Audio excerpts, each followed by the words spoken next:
गौरिहार क्षेत्र के कितपुरा संकुल के अंतर्गत आने वाली शासकीय माध्यमिक शाला पवैथर नाम से शासकीय, लेकिन हालात किसी उपेक्षित खंडहर जैसे हैं। यहाँ पढ़ने वाले बच्चे किताबों से पहले बुनियादी सुविधाओं की कमी से जूझ रहे हैं। इस स्कूल में न शौचालय है, न बच्चों के लिए अलग से उपयोग करने लायक शौचगृह और ना ही पीने के साफ पानी के लिए नल। जरा सोचिए, जब प्यास लगती है तो पढ़ाई नहीं, पहले पानी की तलाश होती है। और सबसे शर्मनाक सच्चाई ये है कि इस स्कूल में पढ़ने वाली नन्ही बच्चियों को अपनी प्राकृतिक ज़रूरतों के लिए खुले में जाने को मजबूर होना पड़ता है। यह कोई कहानी नहीं है, यह 2026 के भारत की एक सरकारी स्कूल की हकीकत है। स्कूल का नाम बताओ थोड़ा आप। शासकीय माध्यमिक शाला पवैथर। बेटा क्या दिक्कतें जाती हैं आपको यहाँ? सर, एक बाथरूम नहीं है व्यवस्था की, ऑक्सीजन नहीं है, पानी नहीं है, जी। फालतू में के लिए कोई नहीं। कितने दिनों से नहीं है ये सब चीज़ें आपके स्कूल में? कलेक्टर साहब से क्या कहना चाहोगी आप?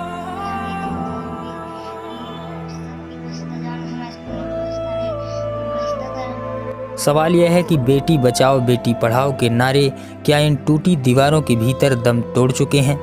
स्कूल की इमारत खुद मदद की गुहार लगा रही है। जर्जर भवन, टूटी हुई फर्श, उखड़ी हुई कक्षाएं।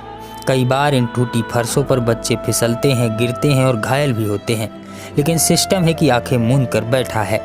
सवाल सिर्फ सुविधाओं का नहीं है, यह सवाल है सम्मान का, सुरक्षा का और भविष्य का। अगर यही हाल हमारे बच्चों की पाठशालाओं का रहा तो कल देश का भविष्य किस भरोसे खड़ा होगा? आज ज़रूरत है कागजी योजनाओं की नहीं, ज़मीन पर काम की।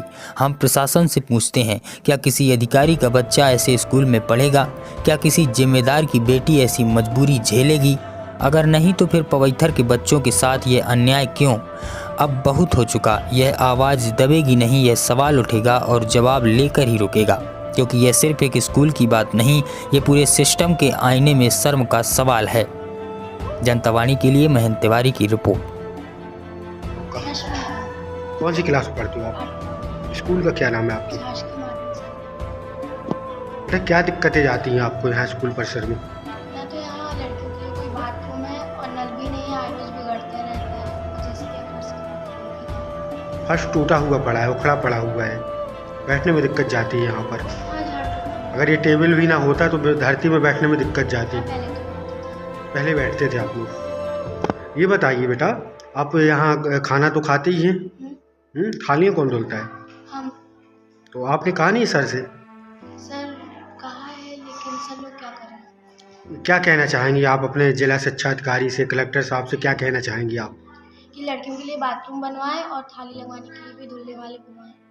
स्कूल परिसर हमारा साफ स्वच्छ हो जाए, हाँ, बाथरूम की व्यवस्था हो जाए, और ये जो प्लास्टर उखड़ा पड़ा हुआ है हमारे बैठने की अच्छी व्यवस्था हो जाए, हाँ, और नल भी बन जाए। नल बन जाए। और कुछ चाहते हैं आप लोग? नहीं, पढ़ाई कैसी होती है? एकदम बढ़िया। पढ़ाई अच्छी होती है। कौन कौन से सर पढ़ाते हैं आपको? श्री हरिनारायण अहिरवार, श्री भैयाराम अनुरागी, श्री संतोष पटेल। बढ़िया पढ़ाते हैं सर। मेहरवार। कहाँ के रहने वाले हो आप? पवैथर के। पवैथर के रहने वाले हो। स्कूल का क्या नाम है आपका? शासकीय माध्यमिक शाला पवैथर। बेटा आप यहाँ स्कूल आते हो आप, क्या दिक्कतें होती हैं आपको यहाँ स्कूल में? यहाँ पे बाथरूम करने के लिए बाथरूम नहीं है और पानी पीने के लिए नल नहीं है, और ये फर्श बिगड़ा हुआ है। कितने दिनों से है ये समस्याएं? ये जाने कितने दिन से है। जब से आप स्कूल आ रहे हैं। क्या चाहते हैं आप, ये व्यवस्थाएं सुधर जाएं?